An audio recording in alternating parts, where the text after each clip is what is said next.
Disassociated, a story of unease from the unreliable narrator. I look up at the version of myself that I have nailed to the wall in front of me.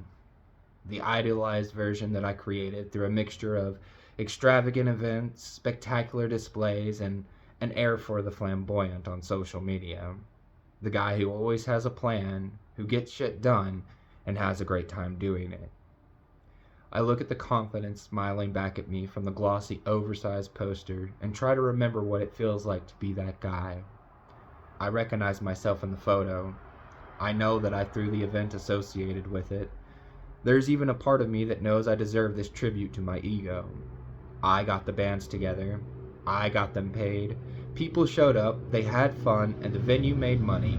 I got nothing out of it but this poster, and I should have it. I should have it, goddammit. I deserve something. I sigh. With effort, I push down the rage bubbling up inside me and twist the feeling until it becomes a much more manageable feeling. Depression. Rage is crazy, rage is manic, rage is dangerous. But depression is apathetic. It's not going to do irreparable harm on a whim. It's the safe option when my emotions become erratic. Or it had been, but the frequency of these emotional outbursts is starting to concern me. What I have put off is becoming inevitable, and my instabilities are coming home to roost. Mental note, seek therapy. Mental note, seek anger management techniques, self-soothing and relaxing techniques. But I suppose that's the real issue, isn't it? I do not make it a habit to continuously learn new things, to expand my horizons. I spend my time passively consuming the most vapid entertainment that I can get my hands on. Valueless slop. Garbage in, garbage out. I won't stoop so low to call myself trash. I know better than to do that. I'm better than that, but I get it. The metaphor is apt. I deserve that.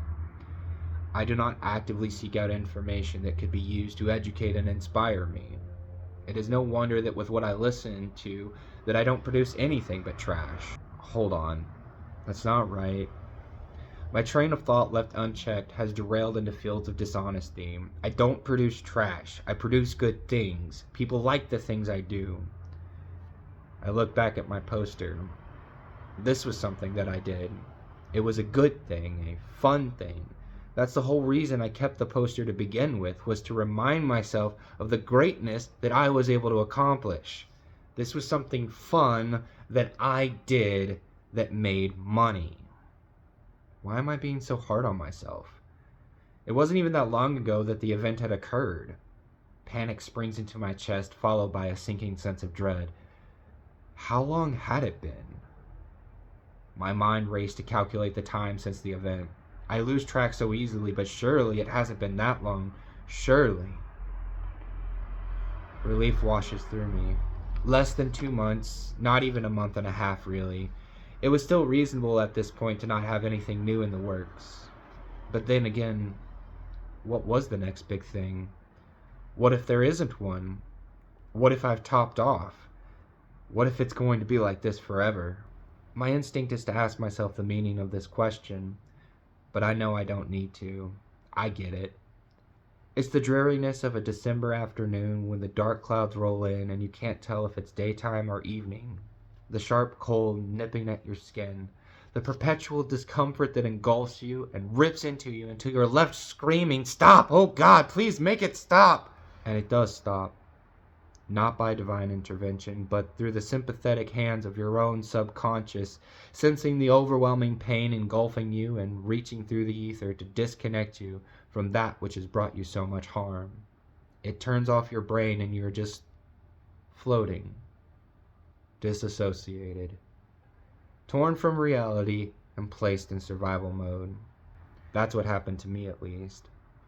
I guess it was deemed necessary for my protection. Whether or not there was any success in this intention, I am uncertain. I only know that the unintended consequence has stunted my growth and hindered my progression. Hence the reason I have become so diligent about marking the passage of time.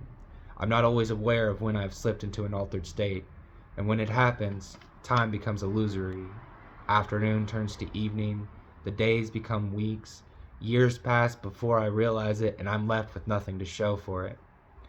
I woke up from a 7-year nap the other day, or at least that's what it felt like. I wasn't sleeping, I lived my life, had fun, did impressive things, I had a good time. But as I reflect back, I feel a disconnect. I know logically that I've done these things, but for some reason, especially in moments like this, it's very difficult to remember. I forget to remind myself of my accomplishments and my potential. Overwhelmed by my inadequacies, I sink further into dissociation, remaining stagnant as time marches on. Time has passed already. Not for you, the reader, but for me as I write these words. I lost myself and time slipped. It has now been 3 months since I hung that poster, and I'm still trying to remember what it felt like to be that guy. To feel that sense of accomplishment and swagger instead of the crushing defeat I see every time I look in the mirror. The man in the mirror looks like he's carrying a tremendous burden that he can't unload. The pressure of a question that sucks the life force out of him, leaving him powerless to speak or move. I know what the question is. I thought I had determined a satisfactory solution to the inquiry years ago, but if that was the case, why do I still see the question etched into the lines of concern spreading across my face? What is the point to all of this anyway? I thought I had the question answered. There is no point. In the beginning, everything was one thing. Most people call that thing God. That thing split itself into many things. Everything that was, is, and will be is that thing, including us. In the end, everything will collapse back into itself, and everything that was will become that single thing that it is once again. Everything between the beginning and the end is just a ride. We are merely characters in a story that God is writing for the amusement of no one but himself. We are the playthings of God, nothing is real, and none of it matters. But despite this, it continues to happen. I'm not sure why it happens, but it does, and since it does, I can't help but wonder if maybe God keeps it going because it's important to him. And if it's important to him, maybe it should be important to me as well. After all, if this really is the nature of reality, then we ourselves carry the essence of God within us. Maybe that explains the compulsion to create that humanity carries inside of themselves. Perhaps the purpose of life is to find and create meaning in the experience itself. Or at least, that's what I thought. I've held this belief for years, attempting to live my life in a way that is worthy of being deemed meaningful. I have done a lot of fun, interesting, and good things. But I don't feel any better. I don't feel any less empty. The highs from the experience are never lasting. I must do something else or I will feel empty once again. It's not enough. It's never enough. I present a life of purpose, but deep down, I know I'm only pretending.